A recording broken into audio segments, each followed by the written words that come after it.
tonight, usually we chat about different things, and we've been lacking on the hacking and more on the production side, just because we just got done with NAB lately. And I think I started an argument with Pox, and he wants to keep it on. He wants to have it on film or video on record.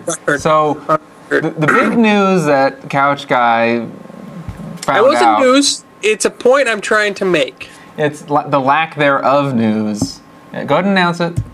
The NAB had very, very much zero presence from 3D. That after all the years that we've seen 3D try and make a dent on the video production, film production world, it has been seen for what it is, the bastard child of the 60s, the gimmick, or 50s, I should say the bastard child of the 50s, the gimmick, and it's no longer present. Everything is about, everything was about 4K, but Sony didn't even have a single setup that I saw for 3D.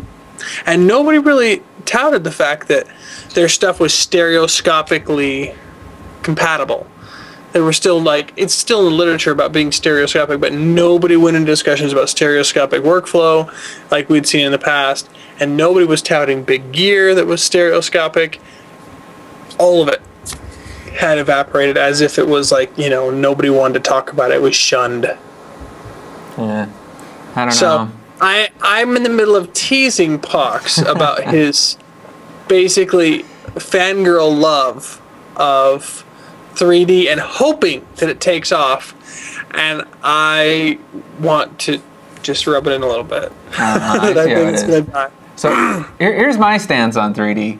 I never really thought it would be the mainstream takeover, the conversion from black and white to color. I do believe, though, that it is, and still is, like surround sound. So it's something that's going to be like an added thing. It's going to be for big action movies. I guess it's still a gimmick to get you in the theater, but it's not for everything. Here's my difference that I'll put in. Adding color to film. Did it enhance the viewing experience substantially, and was, no one could disagree that it enhanced enhanced the viewing experience no matter what. Right? I don't know. There's a lot of people who could argue 5.1 Dolby Digital enhanced the viewing experience overall. Yeah, but how many people have that in their living rooms? Neither one of those subtracted from the user enjoyment of the film, right? That's one thing. Now, you will argue the artistic value of black and white versus color. You will argue the nuance to all the, whatever it is, but you will not tell me that it actually detracts from too much. Now, it may not be the right thing, and I understand that. We have that same argument when it comes to 3D. It may not be the right thing for the right tool, because noir films and things like that really play better in black and white than they ever would in color, and I understand that. But on the overall, 3D has been used as mostly a gimmick, and as many good things has come about of it, there's been as many, if not more, negatives came out of it. So to argue with surround sound, though, the high dynamic range, my family and everybody I know hated that about DVDs, the fact that the talking was so quiet and all the action was big and loud and boomy, because they were all watching on regular TVs. Well, yeah. So it didn't work. Well, that was because of improper use of when they did the stereo mix for it. They never remixed it for stereo. They just could argue the same thing, though. I mean, there's several films that they shouldn't have really did in 3D. They pushed it as a gimmick. But, I have mixed feelings about 3D. I can't think of a single movie that would play better in 3D than it would in 2D. Well, people would argue. I will make the same argument for high frame rate, because high frame rate flat out pisses me off. Well, actually, the TV thing that bugs me too. Where it adds the frames, that's a whole other thing. No. I'm not talking about. I'm talking about actually shooting natively in the high resolution or high frame rate. I'm talking about a Hobbit being shot in 48 frames. I haven't seen it, so I can't judge it. I haven't seen it either, and I've only read everything about it because I honestly I tried to watch it and I couldn't get in the theater because I'd missed the showtime. We've seen things at 60 frames per second, the 720 60 frames per second, and it's horrifying. It's not horrifying. It looks smooth and it looks. I will challenge you. It looks like live horrifying TV. Is it compared too real, to like the TV compared thing? to the quality and the aesthetic of a 24 frame image. Now, smooth, not everything needs to be smooth. Not everything needs to be so crystal smooth. I disagree. I want to see 8K TV at 240 frames per second. Well, see, that's another thing with 3D, though. Do you understand that persistence of motion is a single reason why we enjoy film compared to other medium?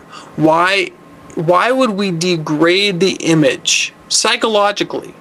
Not visually, psychologically, to the point of being less than soap opera or less than home video. And that's exactly what you do when you degrade, when you start playing with the frame rate. So the same thing happens when you play with the shutter speed. Why does the shutter speed have a huge to do with how you perceive the image? Because it's how you perceive reality. When you start messing with shutter speed, you mess with reality. When you mess with frame rate, you mess with reality. There are different things when you're dealing with a camera. There are certain things that deal with how you do with reality. It's several. I don't even know what would real life be like in frames per second. 60 frames per second. 60 frames per second. One could argue. So why not push 60 frames per second? I know that The Hobbit did it in an odd number. In sports, people love 60 frames per second because it feels like you're there. It varies from person to person. Different people. But I'm talking about persistence of motion more than others. Because they're saying 18 was like the minimum you could get away with. 18 was the minimum they could get away without choppy, but that was because that was what was when they were getting into the hand crank era. They were trying to get 18 and above because anything, and it was honestly it would move because the hand crank would slow down. The point was that anything above 18 was enough motion that you didn't see individual frames come by. Your brain would meld them together. Okay. Well, yeah, your brain always does that. 24 has always been that magic number because there's that motion where okay, it's magical at that one moment. You know, that everybody seems to meld right there. But it jitters whenever there's pans and things. Yeah, well, I mean, I'm a gamer, okay? When I play games, 60 frames a second, there's a huge difference. Games are not the same thing. I'm talking about movies and things like in that sense. We were talking about doing movies in 3D and everything like that, and how we do things. That high frame rate, stereoscopic, things like that are gimmicks to get you in the theater, not exposition of what would be an art form. Well, I think it's all a matter of opinion and that people can judge for themselves. And please post below. What are your comments? What do you guys like? Are you glad 3D's dead by Couchguy declaring it? I think you'll see 3D. You'll have two major directors really pushing 3D. Anybody else is just running a gimmick to try and get you in. I don't think theaters are going to keep supporting it. I think they're going to. Is high frame rate the next 3D, or did it even get a chance to become the next 3D? I think that because 3D died early, that high frame rate will die even faster. See, now I think 3D is not there yet. I think there's still room for improvement. But 3D is a 70-year-old technology. I would like to see the Back to the Future 3D. That stuff's got to come out at me. But when you go to Universal Studios and ride the ride, you're done. There you go. Why ruin a good movie by making it 3D? Yeah, I don't know. I think there's still room for improvement, but I think a lot of movies are just doing it. 70 years old. They're pushing. They're pushing it too much. They're really trying to make it 3D instead of it's just it's there.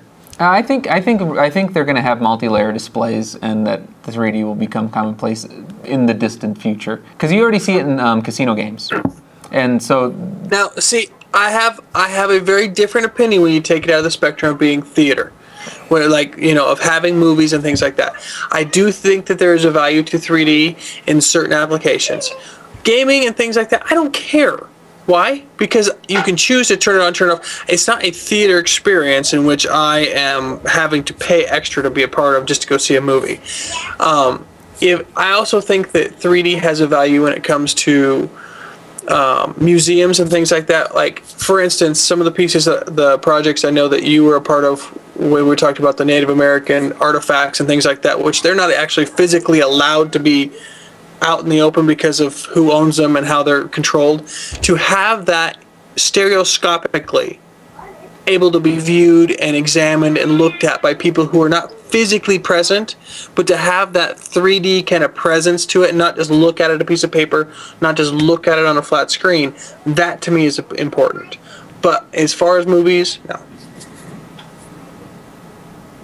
Okay, well, so you'll be happy to know one of the comments on the last show was, Pox likes short shows, but that's the whole reason I watch you guys, is because they're long. I make long shows, he makes short shows. I talk too much, so he says. But I'm the one that's editing it, and it's long. Yeah. And I've got to pay for the megabytes to host it. And the longer it is, the more expensive it is. Again, please subscribe to our show, twosmartguys.com. Post your opinions below on whatever media you're watching this on. Hey, and make sure you hit subscribe, because that's really important. When you hit subscribe, you get notification for it. Actually, hit subscribe and then tell us to email you when the new show comes out, so you know right away when it happens. Yeah, and we do this live show every Wednesday night at 8:30 Mountain Time. So if you want to join in on the live chat, it's twosmartguys.com/live. I'm at Walking Crow on Twitter. At Tommy5C. And Mr. No Social Media here. The Yakko is gone with the social. He's anti-social media. That's what you should start, the anti-social media campaign. See you guys maybe we can do that on. Maybe we can do that on Twitter. Bye. This has been Two Smart Guys production.